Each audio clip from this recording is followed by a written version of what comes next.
Next Vlog. Nandito tayo ngayon sa main ni Vigon, dito sa Torasan, Muntinlupa. At may bago na namang motor, si Vigon, na i-introduce ko sa inyo, Viro 175. Kamukha ito ng isa sa pinakatinatagpiling na sporty looking scooter dito sa Pilipinas. Same specs nga ba? Ito kaya mas higit pa. Pero ito ang sigurado, mas mababa pa ito ng 34,000 pesos. Tulong lang kayo dahil check natin yung kanyang specs and also the price.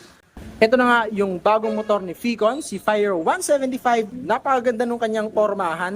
And disclaimer muna guys, no to brand war tayo dito, pinapakita lang natin kung saan mas sulit yung budget natin na pangbibili natin. Dahil hindi naman tayong lahat pare-parehas ng budget. Hindi naman natin sinasabi na mas maganda si Ficon. Kaya nga yung mga motor na yan nandyan sa top kasi maganda talaga yung motor nila at yung performance ng mga motor nila sa mga nakalipas na panahon. Pero parang panliligaw din yan kasi yung customer tayo yung nililigawan. Syempre kung sasali ka dun sa competition, hindi naman all the time ikaw yung number one, parang panliligaw din yan, no? Hindi sa tagal o hindi sa dami ng binigay, depende sa mapupusuan nung nililigawan mo. If you are on budget, pwede kang mamili sa Yamaha, sa Suzuki, Kawasaki, Honda, yan. Napakagaganda ng mga motor nila. And ito, may duplicate siya. Hindi lang natin alam kung in-acquire or kinapi lang talaga. Pero sa mga susunod na panahon, kung talaga namang ikaw ay malaking company, tapos makakakita ka ng kamukhang design ng mga motor mo, syempre magre-react ka, no? Pero kung hindi, malamang siguro in-acquire yung design. Kaya ano pang iniintay natin? Baka abutan tayo ng 2024, mag-umpisa nga tayo. Dun sa kanyang color variant, may 4 na kulay siya. Ito ang gray na binablog natin, yung black, at yung mga bordadong kapatid nila na si kulay red at yung kulay puti. Dito muna tayo sa kanyang gulong sa harapan. Ang napansin natin dito, karamihan sa motor ni Ficon is nasa left side. Yung kanyang disc, ito nasa right side.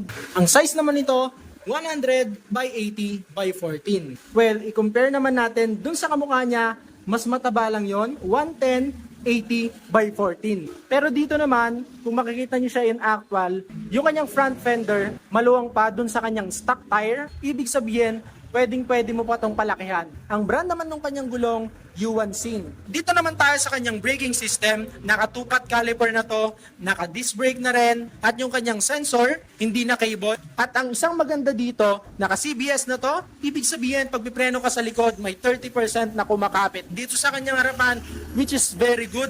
Maaasahan mo sa magandang stopping power. Yung kanya namang disc, napakaganda rin, maraming butas. Kapag may mga naipong buhangin dun sa kanyang caliper, dyan dadaan para matanggal. And maganda rin to pang long ride kasi madaming butas, mas malamig yung kanyang disc.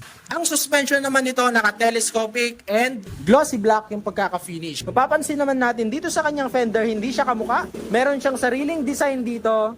Ayan, glossy dito, tapos may plastic dito, and may small detail design na rin siya dito. At saka may butas dito. Dito naman sa kanyang mags, naka 3-spoke na naka Y design, halos same lang din ng itsura niya, at saka kulay itim yung pagkaka-finish niya, and ang maganda dito, naka tubeless na rin siya.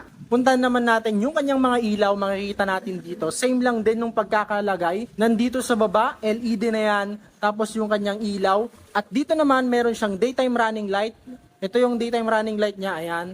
Tapos ito, yung kanyang headlight, projector type yan, magkabilaan, naka-split type din. Pero ang nagustuhan ko sa kanya, mas makanto to, mas aggressive yung pagkakadesign. Mula dito, para siyang may big, parang sports car yung pagkakadesign sa kanya. May decal siya doon na FKN. Dito naman sa baba ng kanyang headlight, para na siyang may winglet. Tapos may mga small detail design din dito sa kanyang plastic.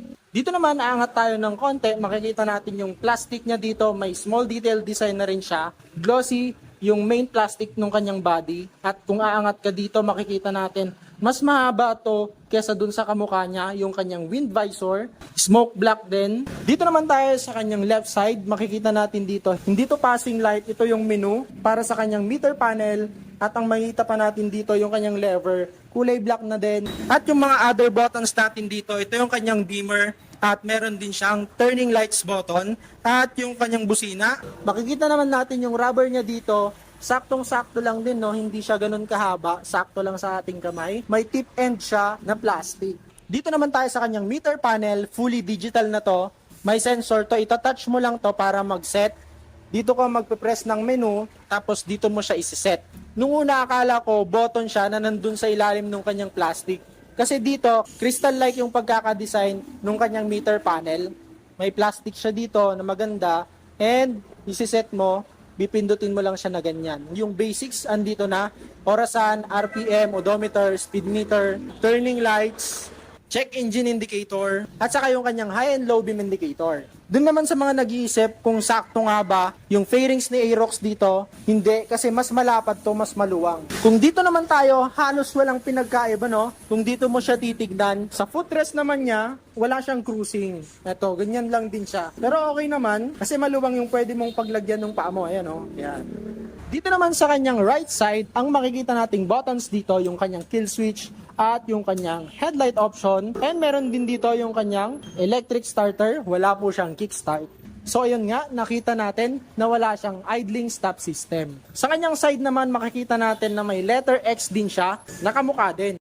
Decals naman natin dito, yon nakalagay, Fyro 175. Dito naman tayo sa kanyang ignition, makikita natin dito, disusi pa rin siya, which is more okay kasi kapag nagka-aberya, mas mura lang yung gastos mo, and dito mo na rin bubuksan yung kanyang fuel at yung kanyang seat. And sa palagay ko, sa next version nito, magkakaroon na to ng keyless. Paano ko nasabi? Kasi dito sa kanyang meter panel, meron siyang ABS dito, meron din siyang indicator dito ng idling stop system, at meron din ditong abang for ABS sensor. Ayan, no? Sumalay natin kung mag-boom si Fyro. Ayan, mas maganda na yung susunod na version niya.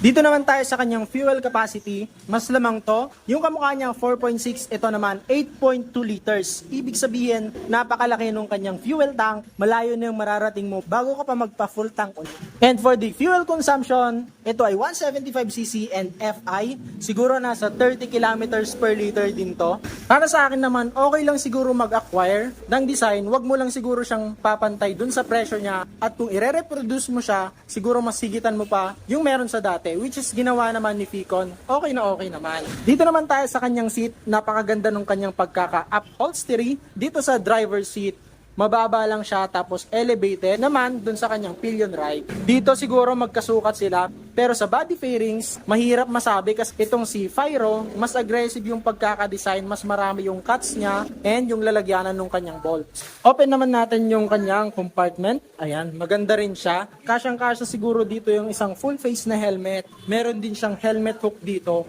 Ang kulang lang ulit, wala siyang hydraulics. Pero overall, napakaganda. Marami ka nang mailalagay dito. And dito naman yung lalagyanan yung kanyang battery. And dito naman, dito sila magkamukha talaga. At makikita natin dito, may lalagyanan ng logo, no? Kung pupunta tayo dun sa kanyang kamukha, dito nilalagay yung logo. Pero isipin na lang natin kung paano na lang kaya kung talagang in-acquire nila yung design. Ibig sabihin, yung mga fairings nito, pwedeng iisa lang yung supplier. Kaya kung sa presyo nito, panalo na tayo. Ito yung kanyang stoplight, LED na yan, pati yung kanyang turning lights, LED. Tapos makikita natin dito, meron din siyang reflector magkabilaan, left and right, additional visibility, pati rin dito sa kanyang pinakababa. At same na same siya, nung kanyang fender dito sa likod. At isa sa nagustuhan ko dito, meron siyang built-in na mudguard. At isa sa nag-stand out na feature nito, meron itong disc brake sa likod. So harap likod na, naka-disc brake na yan. Unlike dun sa Aerox natin, pinapa-customize pa para magkaroon ng disc brake na likod. Pero siguro in the near future, magiging mabenta rin yung kanyang swing arm nito. Kasi hindi ka na magpapa-customize eh. Bibilhin mo na lang yung swing arm nito, tapos sasalpak mo sa Aerox. Okay na okay na. Dito naman tayo sa kanyang pipe. Makikita natin may heat guard na rin yan na napakalaki din. And yung kanyang tambucho. Diyan siguro sila magkatugma. Pero ito, air-cooled lang siya. Wala pa siyang radiator. Ang suspension naman natin dito, naka-dual shock siya. At dito naman sa pinakadulong bahagi ng kanyang pipe, maganda dito, meron na rin siyang oxygen sensor. At dito na nga tayo sa pinakahihintay nyong lahat, yung kanyang displacement. Ito ay 175cc, si Aerox 155cc. Engine type naman nito, naka single cylinder, single overhead cam, 4-stroke, pero naka 2 valves lang siya, at naka CVT type to. Kaya kapag start mo siya, hindi siya ganun katahimik. Doon naman sa gulong niya sa likod, may size to na 120, 70 by 14. Doon naman sa kamukha niya, 140, 70 by 14. At meron din pala itong side stand switch. Na kung naka-open, hindi aandar yung motor mo. Doon naman tayo sa kanyang maximum horsepower, meron itong 8.3 kW at 8,000 RPM na very decent na rin, pwedeng-pwede na rin, malakas na rin. At doon naman sa kabila, 11.3 kW at 8,000 RPM. So mas malakas talaga yung isa.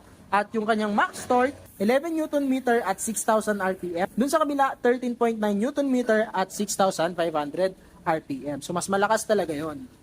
Sa kanya namang dimension, halos same lang din sila. 199 cm to by 72 cm by 116 cm. Doon lang naman sila nagkaiba sa width at saka sa height. Sa height naman nating 5'6", is check naman natin yung comfort natin dito, pati yung kanyang suspension at yung kanyang seat height.